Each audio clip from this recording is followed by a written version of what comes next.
பச்சைமுன்றம் கட்டி விட்டுறாங்களா?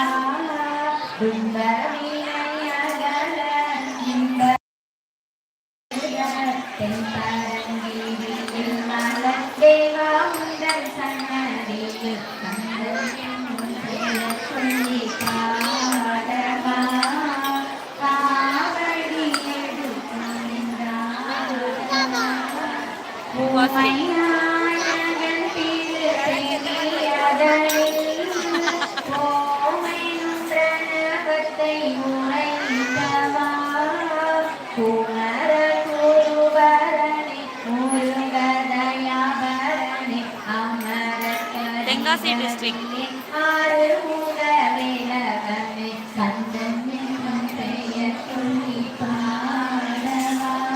கோயில் விளக்கு பூஜை, கோயில் கொடனால விளக்கு பூஜை வச்சிருக்காங்க.